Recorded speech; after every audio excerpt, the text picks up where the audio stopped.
ክቡራትና ክቡራን በላቀ ምግባር በጠለቀ ተግባር በታመቀ ፍቅር በእንግልት ማህደር በትግል መዘውር የገዛ ነፍስን በቁም ነጥቆ ለቸሩ ፈጣሪ ለማህበረሰብና ለሀገር መስዋዕት አድርጎ መባጀትም መዋጀትም የጥቂቶች የልዕልናና የቅድስና መስፈሪያ ነው።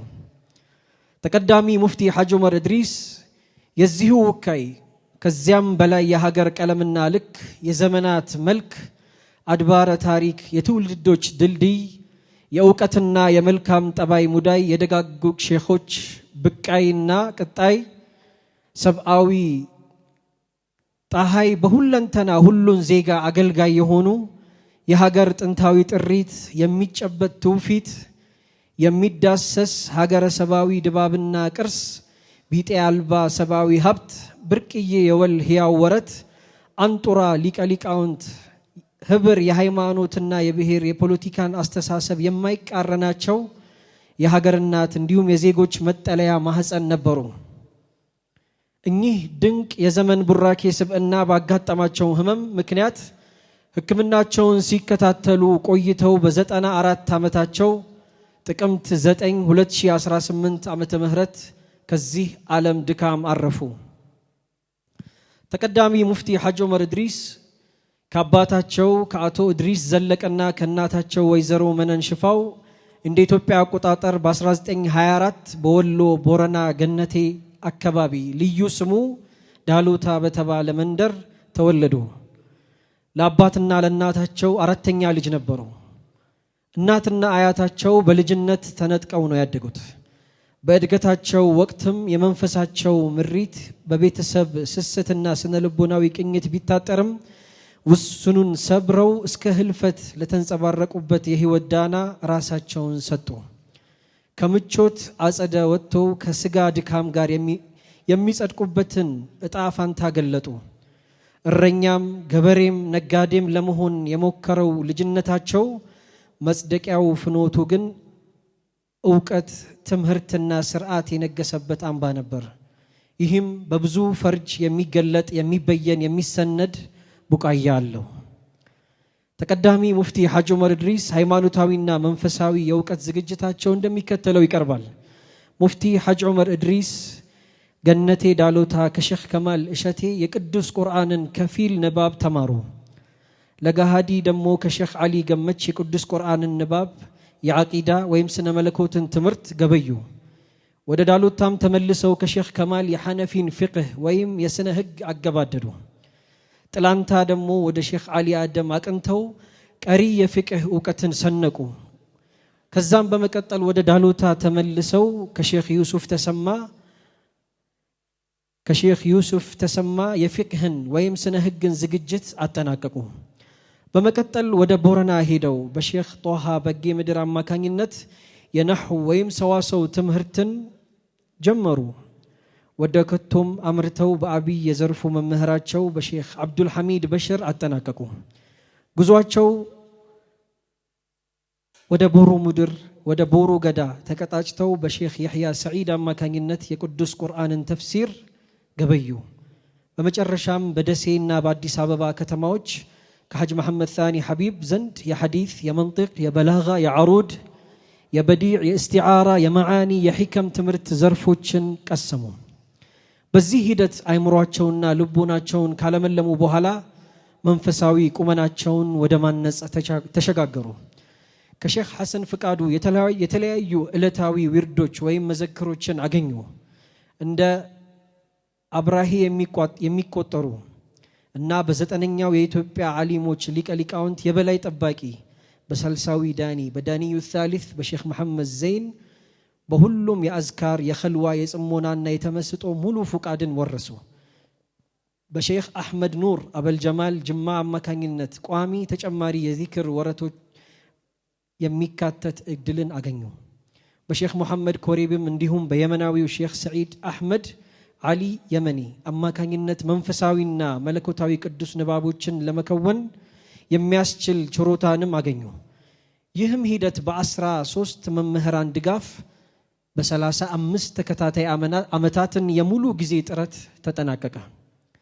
ሙፍቲ ሐጅ ዑመር እድሪስ መምህር ወይም ሙደሪስ ወይም ሙዓሊም የሆኑት ገና በተማሪነታቸው ነው ወይም በደረስነት ጊዜያቸው ነው። ምንም እንኳን ምቾትና ተድላ ያልነበረ ቢሆንም የእረፍት የቤተሰብን ጥየቃ የግል ትምህርት ክትትልን ትኩረታቸውን ቀንሰው ለእኩዮቻቸውና ለበታቾቻቸው ዕውቀትን ያካፍሉ ነበር።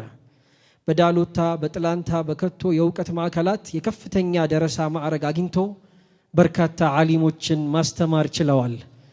በዕውቀት መምህሮቻቸው ተገምግመው ተመጣጣኝ የመምህርነት ቁመና ሲያገኙም በ1958 በ1959 በ1960 ከሶስት መምህሮቻቸው የመምህርነትን ፍቃድ ወይም ኢጃዛን አገኙ።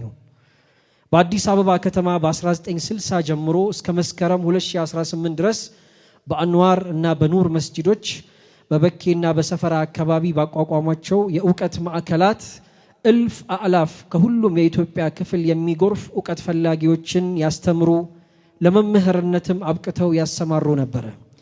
ይህንን ሲያደርጉ ከየትኛውም አካል ደሞዝ ሳይጠይቁ በተለይም ኑሯቸውን ማደላደል ከቻሉበት ጊዜ ወዲህ ደግሞ የደረሳዎቻቸውን መሰረታዊ ፍላጎት ራሳቸው ያሟሉ ያገለግሉና ትውልድን ያለሙ ነበር። ተቀዳሚ ሙፍቲ ሐጅ ዑመር እድሪስ የዕውቀት የሃይማኖት የማህበራዊ አገልግሎት የሚሰጡ ተቋማትን በመመስረት የላቀ ተሳትፎ አላቸው። በ15 ዓመታቸው አንድ መስጂድ፣ አንድ ኸልዋ፣ አንድ የሼኻቸውን የመኖሪያ ቤት ብቻቸውን በግል ጉልበትና ግብአት በመሰረት ችለዋል። ከዚያም ወዲህ እስከ ህልፈታቸው ወቅት በአዲስ አበባ 9 መስጂዶችን በገጠሩ የኢትዮጵያ ክፍለ በመቶዎች የሚቆጠሩ በርካታ የዕውቀትና የአምልኮ ተቋማትን በቀጥታና በሙሉ ድጋፍ እንዲሁም በማስተባበር መስርተዋል። በ1967 የኢትዮጵያ ሙስሊሞች ጠቅላይ ምክር ቤት ሲቋቋም ከተቀዳሚ አባላት መካከል በመሆን በተቋም ግንባታም ሂደት እስከ 2014 ድረስ ደማቅ አሻራን አስቀምጠዋል።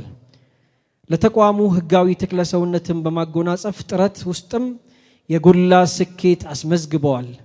የእስላማዊ ባንክም ሚዲያዎችን የበጎ አድራጎት ድርጅቶችን እንዲመሰረቱና እንዲስፋፉ የሚበረታታ ተጠቃሽ የሆነ ልፋትን አድርገዋል። ሙፍቲ ሐጅ ዑመር እድሪስ በደረስነታቸው ወቅት የተለያዩ የዕውቀት ማዕከላትን ለረጅም ጊዜ አሞጣይ ወይም አስጠኚ ሆነው ደረሳዎችና የዕውቀት ማዕከላትን መርተዋል፣ አስተዳድረዋል።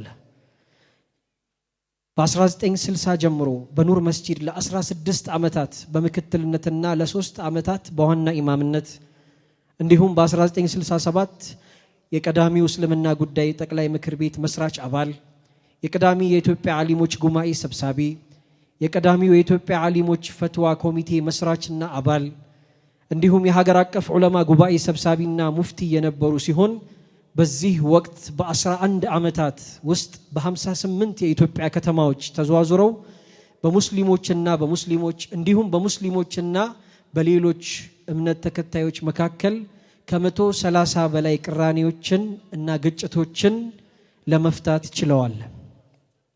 እንዲሁም የአዲስ አበባ እስልምና ጉዳዮች ጠቅላይ ምክር ቤት ምክትል ሰብሳቢና ለ9 ዓመታት ዋና ሰብሳቢ፣ የኢፌዴሪ እስልምና ጉዳዮች የሐጅና ዑምራ ዘርፍ እንዲሁም የዳዕዋና የትምህርት ዘርፍ ተጠሪ፣ በ2010 ደግሞ በተቋቋመው የኢትዮጵያ ሙስሊሞች የመፍትሄ አፈላላጊ ኮሚቴ ዋና ሰብሳቢ፣ ከ2011 እስከ 2004 ደግሞ የኢትዮጵያ እስልምና ጉዳዮች ጠቅላይ ምክር ቤት ፕሬዝዳንት።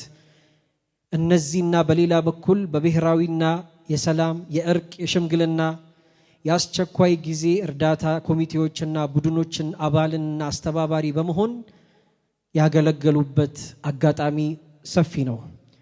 ሙፍቲ ሐጅ ዑመር እድሪስ በደረሳነት ዘመናቸው በድምሩ ከ370 በላይ ድርሳናትን በእጃቸው ገልብጠው ወይም ኮፒ አድርገው ጽፈዋል። ከ80 በላይ የአረብኛ እንዲሁም የዓጀም ግጥም መድብሎችን አዘጋጅተዋል።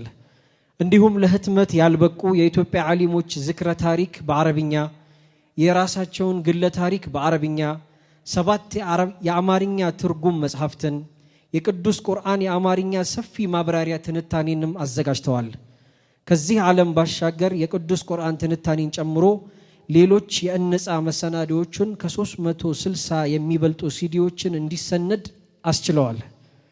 ሙፍቲ ሐጅ ዑመር እድሪስ እንደ ገለልተኛ ፀሐይ አንጸባራቂ የህይወት መርሆች ነበሯቸው። ሰውነት ይቀድማል። ፈጣሪን አናሞኘው የልባችንን ይመለከታል። እንስሳ አምሳያውን በማይጎዳበት ስነ ተፈጥሮ ሰውን እንዴት ይጎዳል? የሀገር ችግር በጥሩ ተመሪ ይቀረፋል። ሰውን የሚጠቅመው ወይም የሚጎዳው ዘሩ ሳይሆን ስራው ነው። አንድነት ይበጃል፣ መተባበር ይጠቅማል። ሳይርበን አንበላም፣ ስንበላም እስክንጠግብ አንበላም የሚሉና በቀላሉ ጽንሰ ህሊናን ዘልቀው ልቦናን ጥሰው የሚቆጣጠሩ የህይወት መርህ ነበራቸው። ሰርቶ በማብላት ጠንክሮ በመስራት አግኝቶ በማካፈል ለሌሎች በመኖር ተግባራቸውም ሕያው ተምሳሌት ናቸው። ኢትዮጵያን ካንደበታቸው ሳይዘነጉ ከዱዓቸው ሳያጎድሉ የእንባ ዘለላቸውን ሳይከትሩ ለሀገር ታምነው በሀገር ፍቅር ተሸምነው ኑረዋል። በአድዋ የተሰወው አጎታቸውን አርበኛ ፋሪስ ቱፋን በክብር ኩራት ከማመስገን ጀምሮ በታላቁ ህዳሴ ግድብ ዙሪያ ከግብፃውያን አቻ ሊቃውንት ጋር በአደባባይ እስከ መሟገት የሚወሳ ተጨባጭ በረከት አላቸው። በአስቸጋሪ ወቅቶች ለሁሉም ኢትዮጵያውያን የሚበጅ አቅጣጫ በመስጠት መንፈሳዊ ግሳሴና ለበጎ ሥራ ቡራኬ በመለገስ ለሀገር ሽግግር እንዲሁም መረጋጋት ንጹህ ድርሻ አላቸው። ለሀገር ልማት ለውጥ እና እድገት ሁለተኛቸውን ተባባሪ የማደርጋቸው ሚስጥር የሀገር ፍቅር ነው።